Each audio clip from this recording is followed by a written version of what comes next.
जय हिंद दोस्तों। चलिए दोस्तों बात करते हैं इस एक और क्वेश्चन के बारे में। इस क्वेश्चन में एग्जामिनर ने क्या कहा है, 3 candidate P Q R and participate in an election. P got 35% more vote than Q and R got 50% more vote than Q.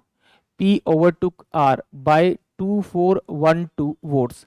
If 90% voters voted and no invalid or illegal vote were cast, then what was the number of voter in the voting list? यानी कि examiner ने क्या कहा, एक election हुआ, एक election में 3 candidate है, पहला P, दूसरा Q, तीसरा R। फिर उसने कहा एग्जामिनर ने जो P जो कैंडिडेट है उसको ना 35% मोर वोट मिली है, किससे मिली है, Q से मिली है। और फिर कहा है जो आर जो है थर्ड पार्टनर उसको 50% ज्यादा वोट मिली है, किससे मिली है, क्यू से मिली है। और उसने कहा है कि जो पी जो है आर से 2412 वोट से जीत जाता है। और एग्जामिनर कहता है कि यदि 90% ही वोट डली हो तो बताना है कि total number of voting list में कितने कैंडिडेट के नाम थे, यानी टोटल नंबर ऑफ वोटर्स कितने थे। तो देखिए इस क्वेश्चन किस तरह से एंटर करेंगे। माना कि टोटल जो वोटिंग लिस्ट में नाम थे वो 100 थे, या वोटर टोटल 100 थे।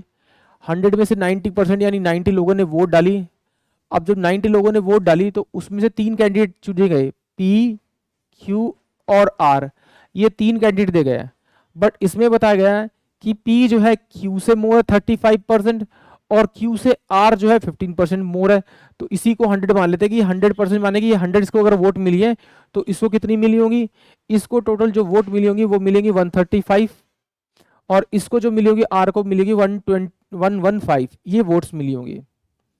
इस 100% का 35% निकालेंगे, इसमें जोड़ेंगे तो पी की आ जाएगी। इसका 15% निकालेंगे 100 का, 100 इंटू में 15/100 निकाल के इसमें जोड़ेंगे तो 115, ये मेरी पी की आर की वोट आ जाएगी। इसको सॉल्व कर लेते हैं तो 5 दूनी 10 और 5 सत्ते 35, 5 दूनी 10 और ये 5 दूनी 10, 5 दूनी 10 और 5 तिया 15। यानी कि इसको अगर 27 वोट मिली तो इसको 20 वोट मिली होगी, और इसको कितनी मिली होगी, 23 वोट मिली होगी। बट एग्जामिनर कह रहा है कि पी और आर के बीच जो वोटिंग का डिफरेंस है, यहां पर देखने में तो 4 आ रहा है, बट एक्चुअली में डिफरेंस कितना दे रखा है उसने, 2, 4, 1 और 2 दे रखा है। ये डिफरेंस दे रखा है तो मैं इसे किस नंबर से मल्टीप्लाई करूं कि 4 मेरा ये 2412 बन जाए। तो इसको इस नंबर को इसी से डिवाइड कर लेते हैं तो 4 6 24, 0 4 3 12। अगर इस 4 को 603 से मल्टीप्लाई करूंगा तो मेरे पास में ये नंबर आ जाएगा 2412 आ जाएगा। तो इसी से आप इसको मल्टीप्लाई कर दीजिए, इसको मल्टीप्लाई कर दीजिए, इसको मल्टीप्लाई कर दीजिए, जो 90% वोट है उसके वो बराबर आ जाएगा। तो या फिर डायरेक्ट एक काम कीजिए, इन तीनों को जोड़ दीजिए तो 27 और ये कितना होगा 50 और ये कितना 70। टोटल वोट कितनी पड़ी है 70। 70 में से जो 90% के बराबर है ये 70, 70 इंटू में कितना होगा आपका 603, और ये 90% के बराबर तो 100 है, अपोन में 90 करूंगा क्योंकि ये उल्टा हो जाएगा। तो 90 से मुझे 100 की तरफ जाना तो 100 में 90, तो ये क्या जी मेरी वोट जाएंगी, इससे मैंने इसको काटा तो 9 6 54 और 9 7 63, तो 7 7 49 का 9 हासिल लगे 4, तो 7 6 42, 42 और 4 46।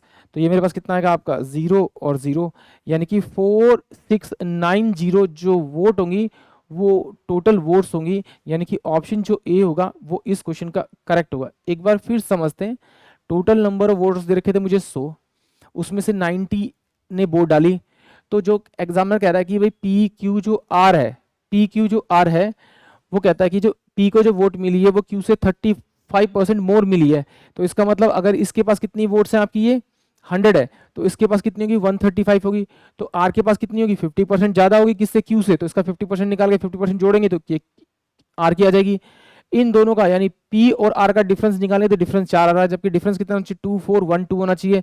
तो 603 से अगर इसको मल्टीप्लाई करूंगा तो मेरे पास ये वैल्यू होगी। इसी से आप डायरेक्ट इन तीनों की वैल्यू को मल्टीप्लाई कर दीजिए तो इन तीनों की टोटल वोट आ जाएगी, जो इन्होंने वोट मिली है 70। बट ये 70 किसके बराबर है, 90 के बराबर है, क्योंकि एक्चुअली में होना चाहिए था 90, बट ये 90 के बराबर है। तो इस 70 को मैं 90 से डिवाइड करूंगा, इंटू में 603 करूंगा और 100 से मल्टीप्लाई करूंगा क्योंकि मुझे 100 पर जाना है।